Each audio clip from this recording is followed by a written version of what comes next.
Chapter 14, Jeremy's Ruse. Jeremy observed the maze of golden glyphs along the immense column of the supercomputer, then leaned towards the command terminal. He immediately saw the coded message that was blinking on the screen, protected by a passcode. Jeremy typed in Alita and read the contents of the window.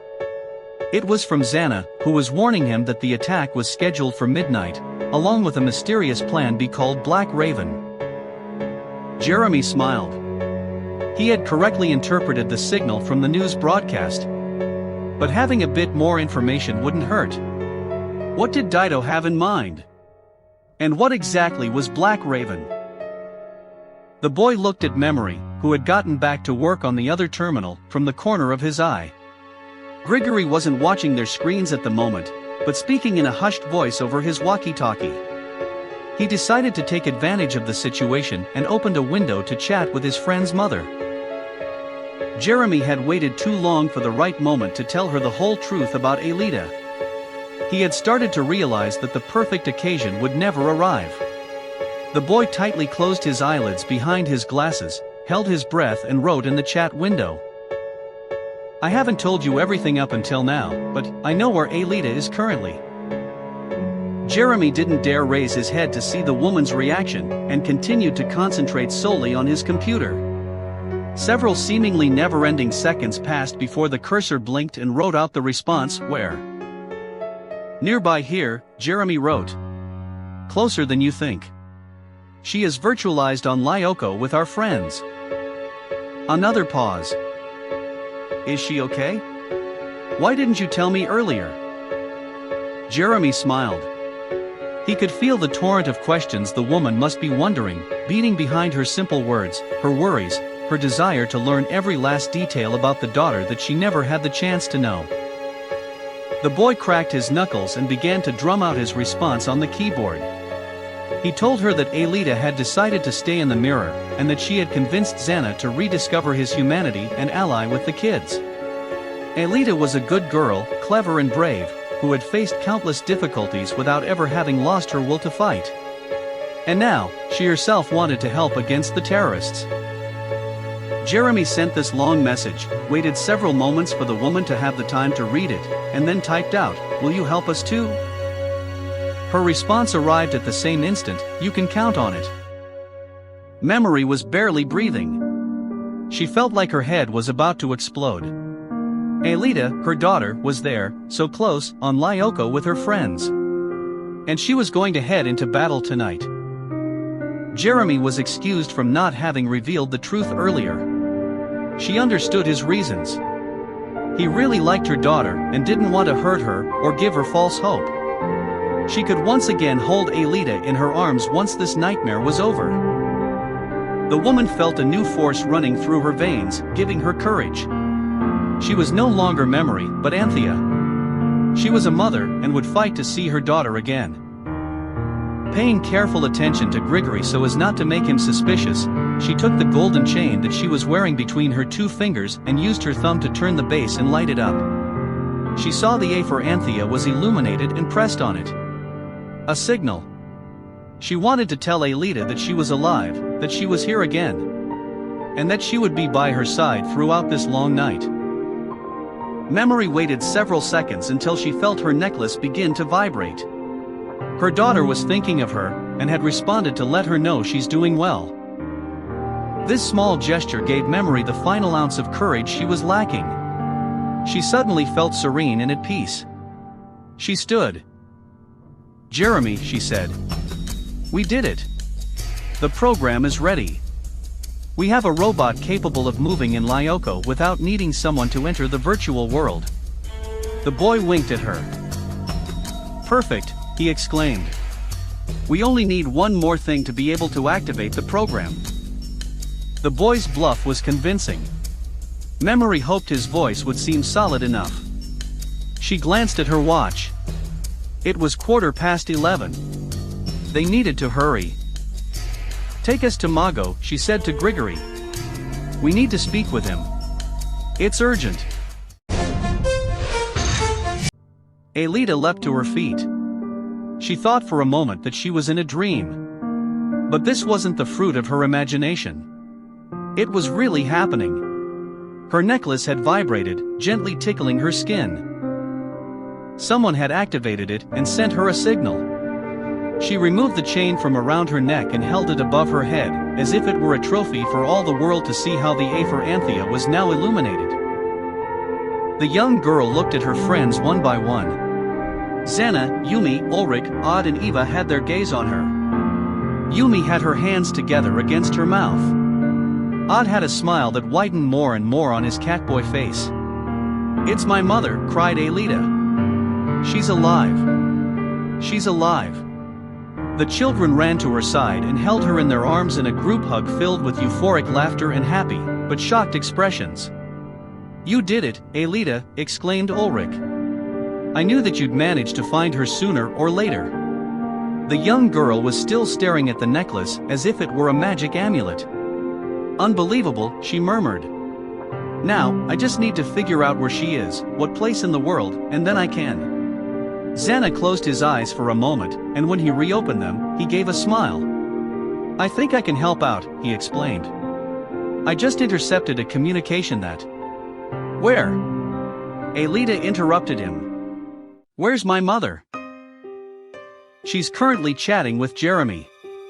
Your mom is at the factory, and she's going to help us. Now, and Jeremy will ask Mago to accompany them, then they'll try to take the box that can shut down the supercomputer." Alita couldn't believe her ears. The news that her mother was alive had already been quite a shock. But the idea that she was there in the factory all along without Jeremy saying a word to her about it? However, she then realized that it was something Jeremy would surely have told her about. Alita trusted Jeremy. How could he tell her about XANA and their plans to save the world and leave out her mother? "It's not right," she protested. "If Jeremy knew that my mother was being held captive by the terrorists, he would have told me right away." Yumi approached her friend and wrapped an arm around her shoulders. "He probably just didn't want you to worry about her. And he'd want to surprise you." "The biggest surprise of your life," Ulrich immediately added. The young girl sighed. She knew her friends were right. Jeremy had always been by her side, proving he was more than just a friend to her. If her mother was in grave danger, he could have decided to avoid worrying her about it. She would play a very important role tonight and needed to stay sure of herself, and as focused as possible. But her objective now was more than encouraging enough. The thought of being able to hug her mother once again made her feel the warmth in her heart of having family waiting for her. The old factory was like a labyrinth. From the gigantic central space, that in another day and age had housed the core of its production, left a myriad of hallways, maintenance rooms, small passageways and galleries. Richard lost his sense of direction inside and unquestioningly followed the directions given to him by Professor Hertz and Lone Wolf. The hallway leading to all the rooms in which they were trapped ended with a bright red door held shut by a chain and a large padlock. The keys were attached to the belt of one of the soldiers that Richard and Weasel had taken down. The young men figured that, all in all, finishing off the men of the Green Phoenix would be an easy job. He couldn't have been more wrong. From the hall, they ended up in another room and found themselves face to face with a group of guards. The battle proved to be a challenge. Mago's soldiers were armed to the teeth, and they immediately opened fire on them. Fortunately, they were using silencers, which prevented any noise from reaching possible reinforcements. Lone Wolf and Hertz immediately went on the offensive, ignoring the danger posed by all the guns aiming at them, while Richard stayed just behind, watching the terrifying battle take place in disbelief as knives and hits to the stomach and groin were dealt from one side to the other. At last, the men in black managed to put an end to the fight, and the group headed towards a room where 6 soldiers were guarding several crates full of guns. Lone Wolf had a pistol in hand and took the first shot in another shooting match. Richard hadn't been able to see anything, because he was too preoccupied with pressing his body flat up against a column and hoping his heart wouldn't explode at the rate it was beating. Even so, he could hear the whistling of silencers and the muffled blows of fists and kicks against bone and flesh. Once the young man mustered up the courage to leave his hiding spot, he realized that the enemies were already on the ground with their hands tied up. Lone Wolf and Hertz handed out guns to everyone in the group. "There's 16 minutes left until the attack," said Walter Stern, while looking at his watch. "We'll make it," declared Weasel. Richard squatted in front of the door at the end of the hall to examine the lock. He motioned to the others to remain quiet. "We can't go through here," he whispered. The young man stood to let Lone Wolf personally examine it. On the other side of the door was a long row of tables with soldiers resting, playing cards and watching television. They must have been at least 30 men. "You're right," nodded Dido's agent. "They would neutralize us without breaking a sweat." The small group stopped to think for a moment, until Richard pointed out the vent near the ground. It was wide enough for an adult to crawl through. "But the diving suits will prevent us from getting through," he explained. Hertz looked over at the Green Phoenix soldiers against the wall with their mouths taped shut. "It's time for a change of clothes," the professor noted. Hannibal Mago's nomadic tent smelled of sandalwood and cinnamon. The leader of the Green Phoenix was stretched out on a pile of cushions in a lazy fashion, and he reminded Jeremy of a vizier listening to a report from his servants. The boy took a deep breath to calm his nerves before beginning to speak. "Sir, we did what you asked. We built a virtual bot, or rather, a robot capable of entering Lyoko and controlling its towers. I don't mean to brag, but I think our artificial intelligence may even be more sophisticated than XANA." Mago raised an eyebrow to the brim of his hat. "You sure didn't take much time creating such a prodigy." Memory hurried to give Jeremy some help. "That's because we were able to obtain a large portion of code from XANA himself. The important thing is that the program is almost ready to be put into action." "Almost?" asked Mago, suspiciously. "To activate our robot," Jeremy began again, feigning the tone of voice of someone deeply deranged. "It's necessary to interact with the interface at the hardware level of the physical retroalimentation codes of the supercomputer, creating a conduit due to a logic process that..." The boy continued to mix and mash as many of the most esoteric computer science terms that he knew, creating a nonsensical rambling with the unique objective to distract and confound Mago, and when he realized that the terrorist was beginning to get impatient, he decided to shoot straight for the goal. "Ultimately, we will need to have your box, the one that can be used to shut down the supercomputer from a distance." Mago burst into a gruff laughter. "You can forget about that," he exclaimed. "Do you think I was born yesterday? This box is the only thing letting me keep XANA in check, and I don't have the slightest intention of it leaving my side. If you really need it, build another one like it." "We don't have the necessary pieces," said Memory. "Nor the time," continued Jeremy, who had been expecting such an objection, and had even constructed an elaborate plan to persuade him anyway. "Think carefully," the boy insisted. "Once we have activated the bot, you'll no longer need XANA. You will be the one who decides what to do with Lyoko and the First City. If you want, you could even build an army capable of destroying XANA forever. You could obtain a power more absolute than has ever been seen on the face of the earth." Mago closed his eyes. He seemed to be intensely reflecting on his options. "I could use it to get rid of XANA?" Jeremy nodded, convincingly. "Exactly, sir. Without XANA, there's no need for the box to shut down the supercomputer. Moreover, if, in the meantime, someone else gets the box, it would become a very powerful weapon." A shadowy look entered the eyes of the man. "And I will have absolute power? You will be capable of intercepting the entire world's communications, the most secretive and the most encrypted included. You can send the robots created by the castle to anywhere there's a scanner. You can cut off power lines, disrupt any device from a distance." Mago smiled. His golden teeth glistened for a moment in the light at the center of the tent. "Then, so be it," he decreed. "You've convinced me, kid.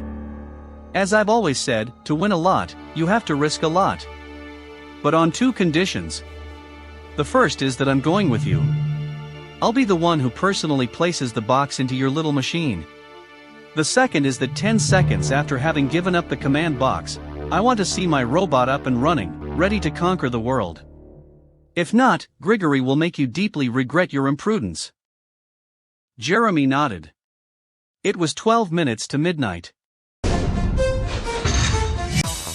The kids were sitting down, pressed up against each other in a large, transparent sphere flying through the sky at an insane speed, like a bubble caught in a whirlwind. Outside of its curved walls, the landscape of Lyoko passed by in a blur. First, the leafy trees in the gigantic forest, then to the symmetrical and unnatural constructions of the fifth sector between high walls that melted into the sky and immeasurable, dark canyons. They approached the core of Lyoko, and from there, the sphere shot upwards at a high speed until opening up at the bridge that led to the first city. The children remained silent, absorbed in their thoughts, and the atmosphere was full of tension. They needed to prepare for battle. XANA held his hands out in front of him to drive the sphere of energy throughout the maze that led them to their goal. His blonde hair flowed gently in an invisible breeze. "Guys," he called. All his companions turned their gazes toward him. Alita smiled. It was so wonderful to see him like this, so proud and sure of himself, human. The young girl felt that this was partly thanks to her. "Now I'll explain the battle strategy to you." Odd was about to interrupt him with a joke, but Eva hushed him by placing a finger on his lips. Even she could tell the importance of the moment. "We'll arrive shortly at the first city. It's a very powerful weapon of the virtual world, and I'll try to use it to help us in our battle against the Green Phoenix. But there are some things you need to know first. When he invented the castle, Professor Hopper didn't want anyone to use it for bad purposes. However, even though he was a pacifist and believed in his ideals, he wasn't naive. He knew that at some point in time, there could be some sort of crisis like the one over the past few days. For this reason, when I was still in the initial phase of being programmed, he introduced certain opcodes to me, security operation codes. And these are the codes that allowed me to create the robot soldiers that attacked Katic. "And I imagine you're quite proud of yourself," commented Odd. "We had a real heck of a time destroying those things, you know." "These are also the codes," continued XANA, ignoring him, "that I'm going to use today to transform you into the Army of Nothing, the virtual squadron of Lyoko." "The Army of Nothing?" asked Alita. "That's the name that your father chose for the Lyoko warriors when fighting in the real world. In fact, when you return tonight to the real world through the scanners in the factory, you won't really be there. Your physical bodies will remain safe and sound in the supercomputer. What will come out from the scanners will only be a virtual projection based on you." Alita observed her friends. The others didn't understand it either. And even she was having trouble following along with XANA's words. "You'll practically be in the real world with all your powers from Lyoko, and the strength of the castle on your side," the young man with blonde hair explained. "But you won't really be there. If Mago's soldiers hurt you, you lose your life points just like in your battles on Lyoko." Ulrich raised his hand as if he were in class. "And what would happen to us if we lost all our life points?" he asked while XANA gave him a nod, acknowledging him. "You'll reappear in the factory scanners, but you will be in your normal bodies. This is why I'm warning you. From that point on, were that to happen to you, you'd be without protection. And that could be very dangerous." Mago, Grigory, Memory and Jeremy took the lift. They were accompanied by two soldiers with enormous hunting knives at their belts, each gripping a pistol with a silencer. The young boy leaned forward to press the button that would take them to the third underground floor, and Grigory took advantage of this brief instant to jab him in the waist with his silver pistol. "If you dare try anything slick," he whispered in his ear, "I'll make you pay dearly. Don't test me, kid." Jeremy trembled. He knew quite well that Grigory wasn't joking around. But he could no longer back out. It was 11 hours and 51 minutes. In just a short amount of time, his friends would leave Lyoko to attack the Green Phoenix. In a sense, their lives were depending on him, and that he would find the courage needed when the time came. Jeremy felt failure wasn't an option. The doors to the lift opened in front of the large cylinder of the supercomputer. The light from the walls reflected onto the golden symbols on the powered-on machine, and at his feet were Memory's computers, aligned on the ground and connected to the cables that disappeared under the metal plates of the floor. Jeremy had prepared the space for Mago's box. He had fitted it between two electrical poles that would cause it to short-circuit instantly, rendering it unusable. All he had to do was ignore Grigory's pistol and the sinister faces of the soldiers and convince their boss. It was his final effort. "Good, we're here," exclaimed the leader of the Green Phoenix. "So, when the robot's activated, where do I control it from?" From the first underground floor," Jeremy explained to him. "We'll need to take the lift back up." "Out of the question," said Mago, lowering his head. "I already told you, as soon as I leave the box, I want to have the robot under my control. Otherwise, I don't trust this for a second." Jeremy was so afraid that he thought his heart might stop. However, when he began to speak again, his voice became more calm. "I'm sorry, but there's no other way. Memory and I built it as best as we could. But there was no other way. Either you put in the box or no robot." Mago observed him, then gestured to his soldiers, who pointed their guns several centimeters from Jeremy's eyes. Inside the barrels of the guns, it was so deep and dark. The boy believed for a moment that he could see the bullets inside, ready to shoot him. "I don't have sympathy for anyone who gives me orders," replied Mago sharply. "I'm not giving you an order," the boy replied. "You're the one who ordered us to build the bot. And we did. All that's left is your collaboration." Jeremy managed to get a glance at Mago's watch from the corner of his eye. It was 11 hours and 56 minutes. He needed to hurry. Fortunately, Grigory Nyctopoulos gave him a hand. "Sir," he said, calmly, "you can leave me the box. That way, you can go to the command post on the first floor, and I can keep an eye on the kid." That seemed to be a good idea to Mago, and he accepted, although reluctantly. The head of the Green Phoenix handed over his precious box to Grigory. Then, he made a U-turn and headed into the lift with his two soldiers. The doors shut behind them, and Jeremy heard the motor run, bringing Mago up to the first floor. The only ones now remaining in the room were Grigory Nyctopoulos, Memory, and himself. Mago's agent took the box between two fingers. "And now," he said with a menacing smile, "let's make some things clear. I don't buy your little game. Why do you want this thing? And why did you stop to look at the time?" Jeremy opened his eyes wide, and Grigory burst into laughter. "I also deciphered the message hidden in the news broadcast. Something is going to happen around midnight, right? Or rather, you hope that something will. However, I personally intend to shut down the supercomputer right now." And with the same menacing smile on his face, Grigory Nyctopoulos pressed the button on the box. Chapter 15, The Army of Nothing. It flew above the city, an enormous military plane, black as pitch, slicing through the sky propelled by 4 large helicopter motors that buzzed like a swarm of bees. At midnight on the dot, the gigantic, metal bird opened its back door, and soldiers began to rain on the old factory. The men deployed the black wings of their hang gliders and started to drift in slow, silent circles towards the building, which, from the outside, looked abandoned. They were just about to land when a muffled groan began to sound from the metal gutters that surrounded the roof's perimeter. Tall flames shone bright in the darkness, rising up into the sky like incandescent claws, filling the air with the terrible smell of petrol. The commander of the squadron of men in black changed his flight pattern with a tug on the reins, pointing the tip of his hang glider straight down. He used the microphone he wore on his mouth to alert his companions, but it was a useless warning. The rest of the agents had already escaped the flames. The Green Phoenix terrorists had surrounded the roof with well-hidden flamethrowers, and landing there was literally impossible. Some gliders lost the protection of the wind and ended up in the water, where they sank with a low noise. Others found themselves pushed onto solid ground. After landing, the agents turned to observe the factory, which was so close, and yet at the same time, so very far.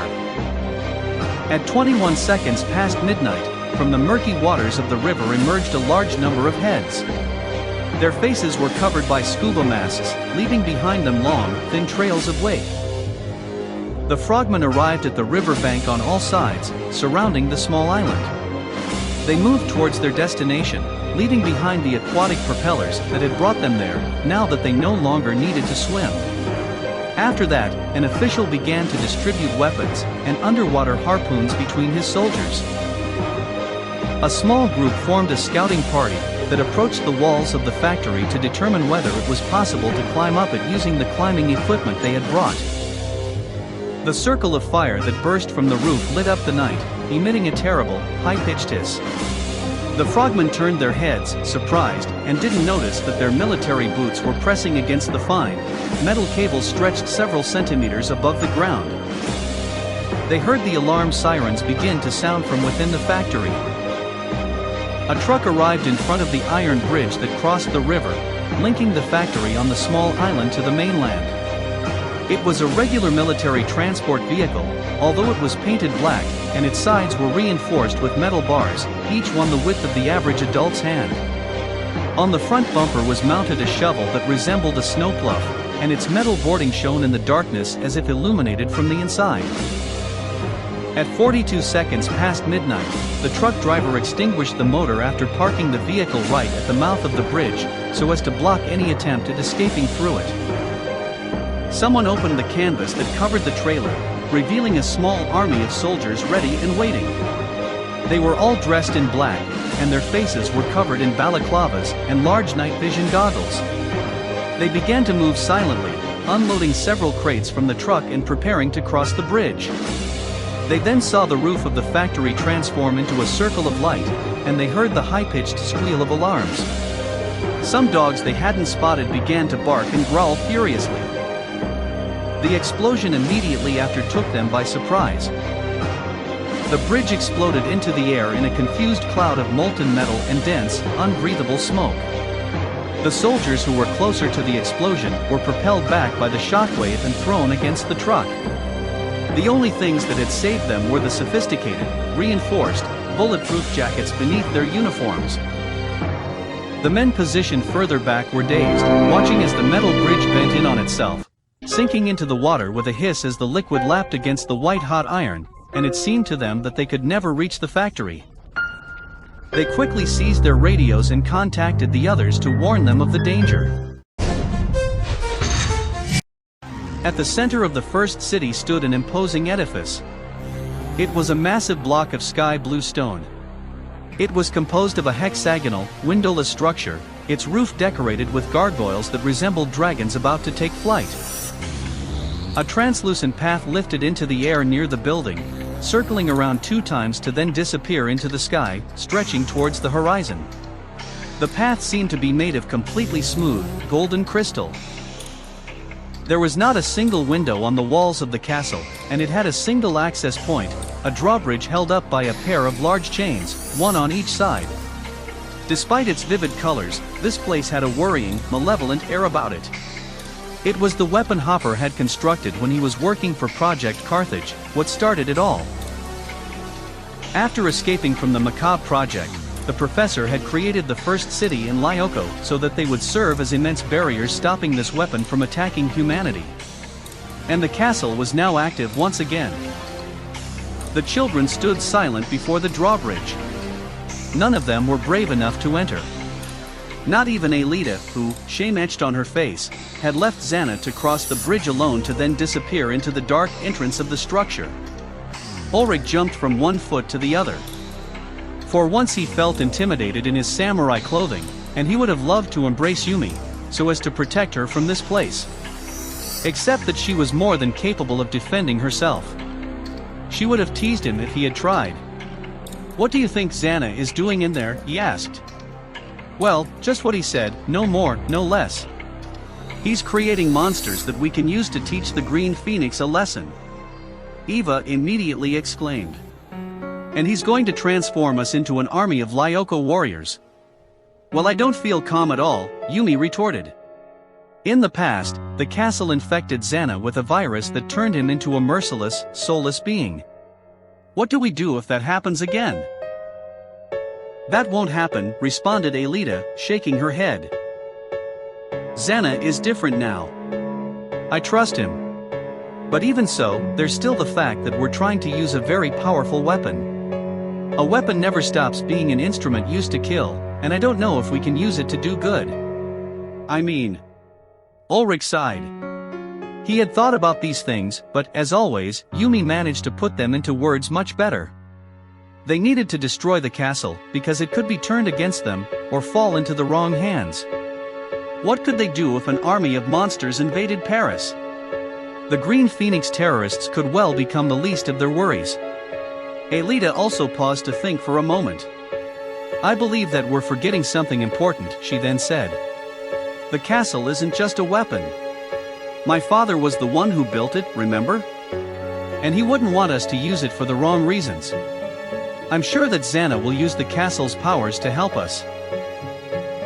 All I hope is that he invents something better than those robot soldiers, said Odd, who had remained silent until now. And that he moves a little faster because I'm pretty sure it's already midnight. That's when the ground began to tremble. At first, Ulrich felt it as a trembling in the path, a light vibration that he felt through his wooden samurai sandals. What's happening? Eva yelped. Everything's collapsing, cried Odd. Ulrich saw the golden bridge move on its own, as if shaken by an invisible storm. Along the entire length of the surface began to appear large, serpentine crevasses. The trembling in the ground grew to a staggering shape, and the windows in the building nearest to them exploded, shattering into tiny shards. The children screamed and threw themselves to the floor. They heard a different noise to the earthquake, coming from the castle. It was a mix of beating wings and scared yaps. Then they saw the creatures come out over the drawbridge. At the front came a manta ray of a vivid orange color with small wings, and a very long tail, followed by a mare as white as snow with a long, ruby-colored horn. Behind them came a panther with a dark coat and enormous saber teeth, and a silver fox that had to be at least as large as the panther. Finally came XANA. His face showed a worried expression, and he held in his hand a fuchsia electric guitar that he threw to Eva. These will be your transportation, and your weapons, he explained to them. But before getting on, take these. They will serve to keep your Lyoko look even in the real world, rendering you invulnerable. The young man dug into one of his pockets and took out circular brooches that seemed to be made of hard plastic. On their surfaces was engraved the Eye of XANA. All around them, the first city seemed on the point of collapse. Ulrich saw a very tall skyscraper wave in the air before crashing to the ground in a cloud of dust, and yet his attention remained centered on the strange animals XANA had created for them. In particular, he couldn't take his eyes off the manta ray. Its wings were edged with red and the creature flew with elegance and speed. Ulrich thought that it was doubtlessly the fastest of all the beings. To his great surprise, the manta ray did a pirouette in the air and descended on him, inviting him to climb onto its rump. Ulrich looked around. Eva Skinner was straddling the electric guitar and took off into the air at high speed, like a witch on her broomstick. Alita was already on the unicorn and Odd on his panther. Yumi caressed the fur of the gigantic silver fox. The boy took XANA's brooch and attached it to the back of his kimono, where it remained stuck there as if by magic. He then climbed onto the manta ray. Can you tell us where the earthquake is coming from? Someone is shutting down the supercomputer, XANA responded. You'll need to hurry to one of the towers, or you'll be stuck here forever. Alita's unicorn was already galloping across the bridge that led to Lyoko. The young elf girl wore XANA's brooch over her heart, and she held herself with the grace and ease of a trained rider. They're shutting down the computer? What's going to happen now? XANA didn't respond. Jeremy was paralyzed, frozen like a deer in headlights. Grigory was near him, with the box in his hands. and his finger already forcefully pressed down on the only button. Few paces away, Memory shivered under her lab coat. The boy couldn't take his eyes off the large cylinder. The upper part of the machine was becoming black, and its golden symbols gradually became opaque, eventually dimming completely. Jeremy thought that the supercomputer was a very complex machine, and so it would take some time to shut down completely. But how long? A few minutes, maybe 4 or 5. Either way, it wasn't long. Think, Jeremy, think. Alita and the others were in Lyoko. At the end of the shutdown process, his friends would remain inert there, imprisoned in an infinite dream, as had happened to the girl years ago, until Jeremy had woken her up again. Aside from the problem with the terrorists, the children were safe inside Lyoko. But for XANA, the situation was much more complex. The artificial intelligence had changed too much during the last few days, and Jeremy didn't know if he'd had enough time to make a backup copy of his data core. And without that backup copy... The boy looked at Grigory Nyktopoulos through his large, round glasses. He grit his teeth, lowered his head and charged at the man. Grigory immediately passed the gun to the hand holding the box, and seized Jeremy with the other. "What are you trying to do, brat?" Jeremy didn't respond. He began to kick and punch blindly, but Grigory increased the force he was using to hold the boy and managed to hold him steady. He then bit the terrorist's hand until his jaw hurt, and his adversary threw him against the wall. As his body impacted, the boy momentarily felt enveloped in a whirlwind of pain. He then realized that Memory had grabbed one of the computers from the floor. The woman raised the laptop above her head and threw it at Grigory, who elbowed it away. This time, Hannibal's agent raised his gun. "Don't make me do it," he yelled. Grigory turned his back to Jeremy, so he couldn't see him. The boy threw himself at the man again, but this time he was trying more to get his attention than injure him. He doubled over just before impact and used his shoulders to knock the back of Grigory's knees. The man fell backward and Jeremy rolled across the floor so as not to be squashed beneath him. "Memory," he cried. "Restart the supercomputer." The woman didn't hear him, but instead ran towards Grigory, who was lying on the ground, and kicked the hand that held his gun. Jeremy ran as fast as he could to the supercomputer, found the on-off lever and lowered it. A spark of electricity burst out. The children had almost reached the end of the bridge, and before them lay the precipice that led to Lyoko.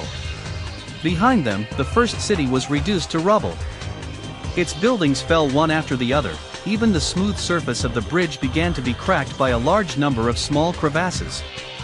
Alita held onto the mane of her digital unicorn. XANA flew along beside her, transported by an invisible force. "You didn't answer me before," she said. "What will happen when the supercomputer is shut down?" "I don't know," admitted the young man.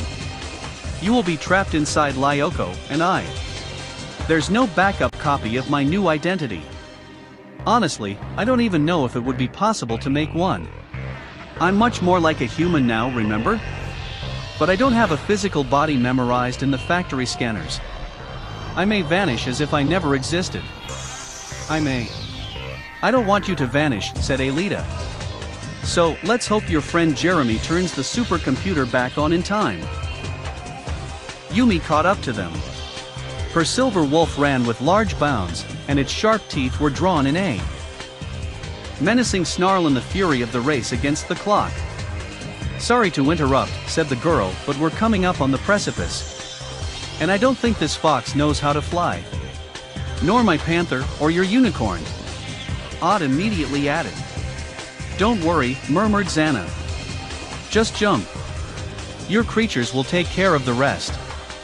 Alita heard the sound of crystal breaking. The bridge peeled away behind them. Its scintillating fragments rained into the dimensionless void, vanishing into thin air. The girl turned to look ahead again and bent down, pressing her head against her unicorns. "Be brave, beautiful," she whispered in its ear. "I know you can do it." She felt a little silly, because this animal was really a digital creature created by XANA, and possibly couldn't understand her. But she couldn't help it, she needed to hear it herself to keep her spirits up. She gripped the mane tighter between her fingers and planted her knees against the flanks of the strange horse. The unicorn jumped. But instead of falling straight down, the creature pressed its hoofs against the wall of the cliff and continued to run vertically, scraping up small pieces of stone due to the incredible friction. Ulrich launched in front of Alita on his manta ray, and Eva flew along straddling her electric guitar. Behind the girl, Yumi and Odd ran at breakneck speed towards the heart of Lyoko. "Yo-ho!" cried the catboy. "Now this is incredible!" Alita smiled. She began to feel calmer. It seemed that the walls of the well were holding out for now. Unlike the bridge, it wasn't giving any hint of breaking. She turned to XANA. "Any news?" she asked him. "It seems as though the shutdown process has been interrupted, but it will be some time before things go back to normal again. Don't declare victory yet, and let's hurry to the nearest tower." So that was the legendary moment that the warriors began riding the unicorns and other animals. Happy now, Hideru? It really does seem that Jeremy has pulled through. Santa is safe, for now. And thus begins the battle that will determine the outcome of the fate of not only the factory, but the world. I'm really excited to get the series wrapped up here. What's going to happen next? Perhaps we'll find out next week on the Hobio book reading. So make sure to give a like and subscribe. If that subscribe button is still red, that means you haven't subscribed yet. And give a like if you haven't already, and share with your friends. So I'll see you in the next episode. See ya.